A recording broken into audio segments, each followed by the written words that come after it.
Hello, happy Sunday. I thought today I would do a little Q&A because I haven't done a talking segment yet this week, and I'm not gonna lie, I was kind of putting it off because it's kind of embarrassing just to sit at my desk and talk to myself. But I asked on my Instagram for people to ask me any questions and then I'll answer them in this talking segment. So I have a few that I thought I'd answer. So the first one is, how did you find the system that works for you regarding journaling and commonplacing? And I think I'm going to combine that with another one because they kind of go hand in hand, which is, how have you been journaling a long time? So for the have you been journaling a long time, the answer is yes. I think I started journaling, like this kind of journaling, all the way back in like 2015. So I was like 15 and I just do journal entries like that. So yes, off and on and off for about 9 years I have been journaling, so I'd say that is a long time. And how did I find the system that works for you? So in 2017, I won a creative writing competition at school, and I got this gift card. It was like I think like £20, 15 or £20 gift card for our local like shopping centre. And at that time I had been seeing a lot of like bullet journaling videos. That was like the height of bullet journaling, I think, and I thought that would work for me because when I was in school, I didn't want like a rigid layout. I wanted something that I could make myself, and bullet journaling allowed that. So I used that gift card to buy my first moleskin, and it was like a grid moleskin. I actually have it, but it's like packed away in boxes, otherwise I'd show you. So from 2017 to like 2022, I was bullet journaling, and that worked great for me. I loved it when I was doing it. However, after I graduated last year, I found bullet journaling to be not as effective anymore and a little tedious because you have to set it up every week. And because I wasn't in academia anymore, I didn't need the free like styling. I wanted just something rigid. So how I found this was, I came across Megan Rhiannon on YouTube, and she had the Hobonichi Weeks back then. And I was like, this planner is everything I need right now. Like, it has the weekly format, but then it has this blank page, and I was like, and it has the monthly section, and I was like, yeah, that's what I need. So that's how I found this planner. And since then, it's just been a lot of trial and error. Like, Megan Rhiannon was like a good springboard to see like what I needed. So I remember when I used to start, I used to put like events and to-do lists all smushed right in this like little section, and then I'd write like little synopses about the day here, and then like a running to-do list, and that worked for a little while. But then I needed more space to actually write like the little journal sections, and I needed more space to do my to-do list. And then that's when I was like, let me journal at the back, and then the free space that I have can just be all to-do lists. And that's how it's taken a lot of trial and error to figure out what works for me, looking at what other people are doing, trying that for myself. But yeah, this is how I found this system that works for me, and I very much like it because I can plan but also journal. With regards to my system for commonplacing, again, as I'm sure everyone in this community, Megan Rhiannon, had a field notes, and that's when I first heard of commonplacing, and I was like, oh, what is that? And I thought I'd try it. So I know she says that she doesn't need her planner, but like she absolutely must have her commonplace. But for me, it's I need my planner. This is like not a necessity. It's literally just recreational. I do it for fun. So like a commonplace book is, I like to think of it as like an analog Pinterest board. So you're compiling everything into one, and it can be anything you want. I'll answer that in another question because someone did ask me how I choose what to commonplace, but it doesn't have to be like anything super like academic or literature based. It can be anything you like. And to like even come up with this key, this is the 5th book I'm on. This is the first book where I genuinely feel like I have my key sorted. So let that be a lesson that you do not have to figure it out in the first one, because I certainly did not. When it comes to commonplacing, how I figured it out was literally just trial and error. For the key, it's like, what topics do I actually use? Which ones do I need more of? Like, it's just trial and error, really. Here are my past ones, and this is how I keep them. So which one was it in?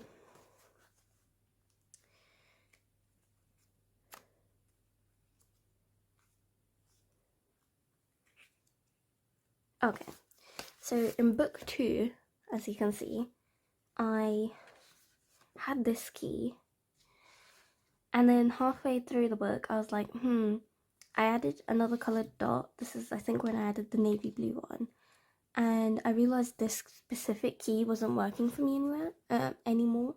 So literally halfway through the book I added a new key, and you can do that. You can add a new key in the middle, and it doesn't matter that you've changed it up. And I think that's what I'm trying to say here, is that you can change as you go along, and that's completely okay. And as you can see, so this is my current one. I don't even use this one anymore. I've changed it since then.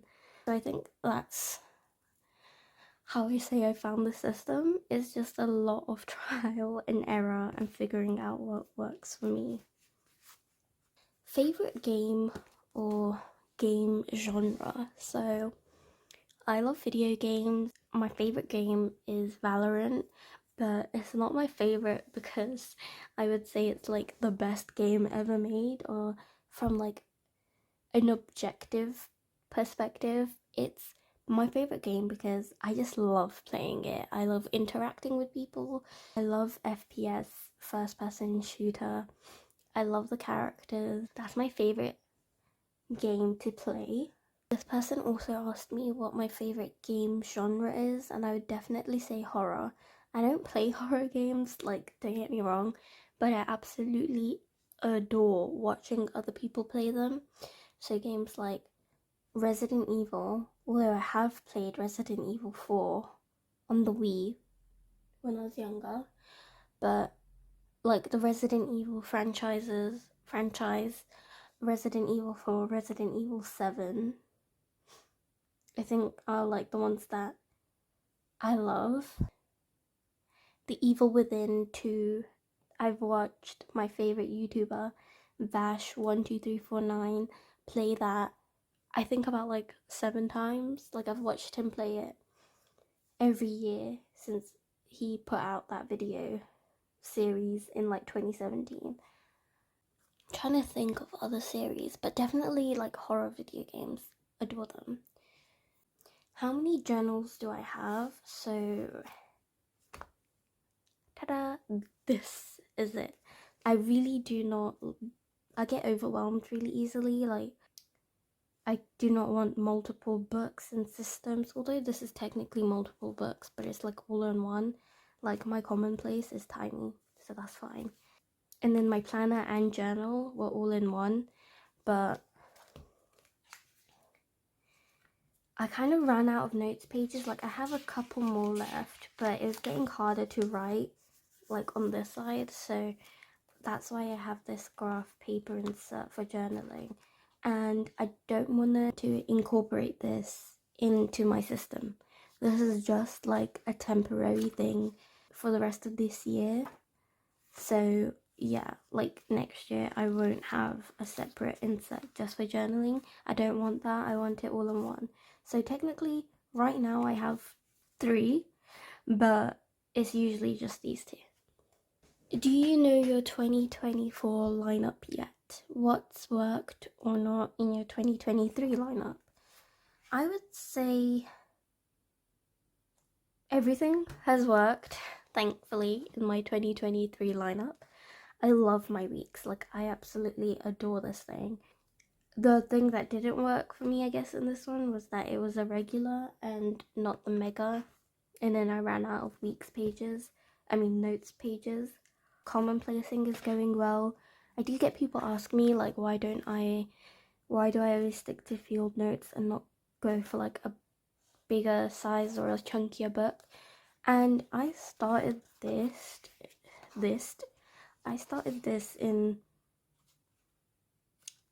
on the 23rd of August, and as you can see, I still haven't finished it. I'm not really that close to finishing it, so you know, I make my way through these at a steady pace. I don't commonplace every day, and I don't do it enough for me to get a bigger book. I also like finishing them and then starting a new one. And because these are so slim, I can just slip it in the front, which is why I like field notes. Not sponsored, I wish. My 2024 system is just the navy blue mega, and really it will just be that. When I went to the London Graphic Centre last week, because I ordered my weeks from Amazon Japan, I didn't get, well, they didn't really have any of the pencil boards on Amazon Japan, and I didn't get the freebie pen, which, you know, heartbroken, but whatever. When I went to the London Graphic, no, what am I saying? When I went to the Hobonichi pop-up last week, thankfully, like, I was hoping they had the pencil boards there, and I was hoping we could buy them. And they had the one that I wanted, which is the Hiroko Kubota. I think this, I forgot what this one is called. I think it's called something like Twinkling Shells. I'm not sure, but it's the Hiroko Kubota one. I absolutely love this pencil board. I think it's so, like, darling. Like, this, I think they go well together, and I think because this is such a simple cover, like, this cover is so busy that I opted for just the navy blue pencil board because I don't want it to be, like, really busy. But because this is simple, I thought a nice decorated pencil board would be nice. Also, like,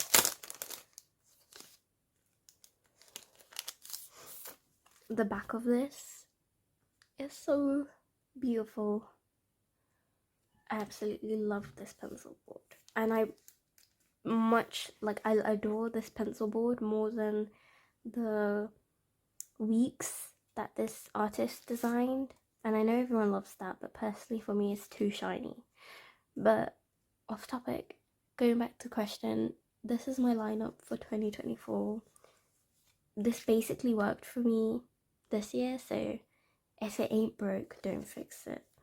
So next question, I'm gonna combine these two as well. What are my favorite things to commonplace, and how do you decide what to commonplace and how you want it to be set up? So commonplacing for me really I just use this for ideas I have. Like you can see here, like I made a, what's it called? A vision, no, not a vision board, a storyboard. Yeah, I made a storyboard for an intro idea I had that I wanted to make. And it's going to be at the start of this one, so do let me know what you think of it. I'm very proud of it. So yeah, I use it for like ideas that I want to map out. I also I love studying. I actually miss school. I miss studying. So I use Commonplacing as an outlet for the student within me. I love learning about things, hence why I have one just for articles and copied text. My favourite things to journal about, I love quotes, and having a place to write them down feels so meaningful because I know they're with me. My favourite things to commonplace about, so I studied magazine journalism for my masters, so I absolutely love magazines. I found this one in a W.H. Smith, and it's an SFX guide to Lord of the Rings, and I absolutely love Lord of the Rings. So this magazine was like, I had to pick it up. And some days I'll be like, I want a commonplace. I don't know what to commonplace. So I just flick through the magazine and I'm like,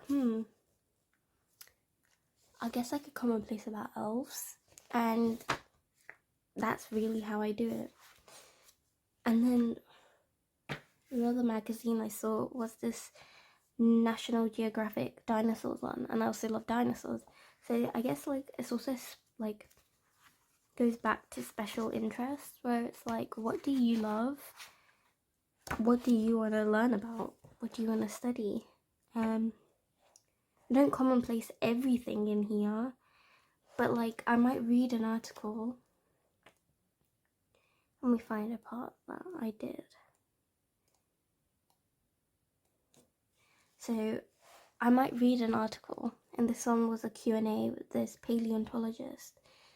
I didn't commonplace about anything on here except for this like little paragraph right here, and that's because this paragraph, what it said, I found interesting. So you don't even have to write everything. You just pick out what you found most interesting. And I think I get people ask me like, how do I decide? And it's just about like what speaks to you in what you've read. You literally don't have to write out an article, and I'm just using article as an example. You don't have to write out an article word for word. You can just read through it and be like, like I really like this one fact. So that's what I do. As for how I set it up, there really is no like it isn't really that special. I always put the dot in the margin and then I do a little line, and people ask me like, what do these lines mean? Nothing special. I use one long line to separate different entries.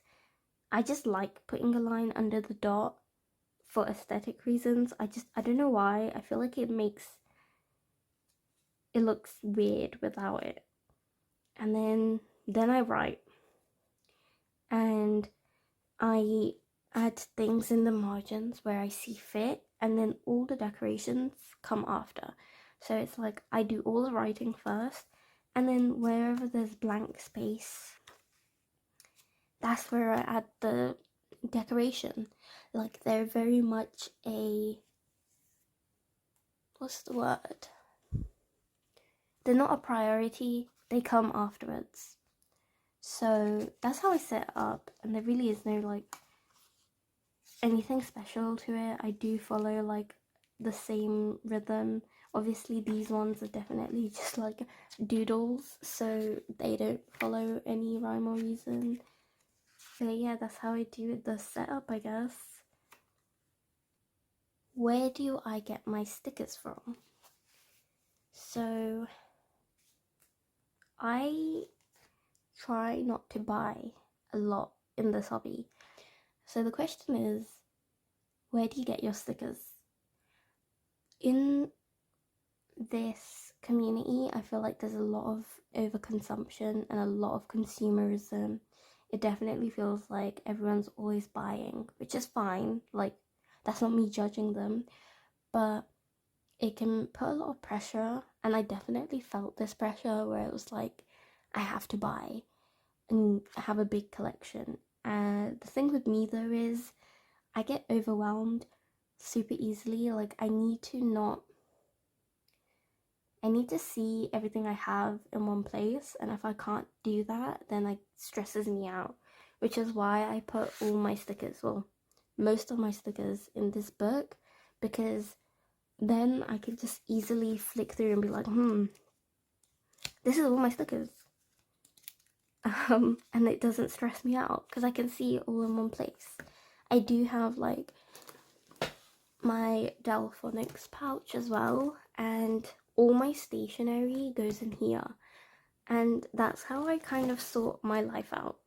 If it can fit in this pouch, then it doesn't stress me out. If it goes out of the pouch, like if I buy so much that it doesn't even fit in here anymore, then it's like you need to hold back on yourself.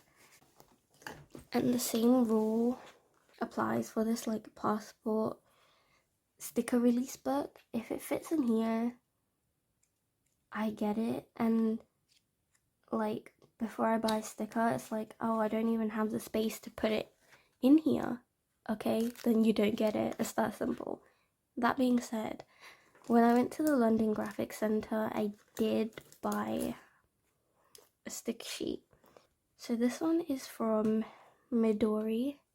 So these stickers I got from Asda, and they came with the dot stickers. These ones were from Stationery Pal, and I usually get most of my stickers from Stationery Pal just because it's affordable.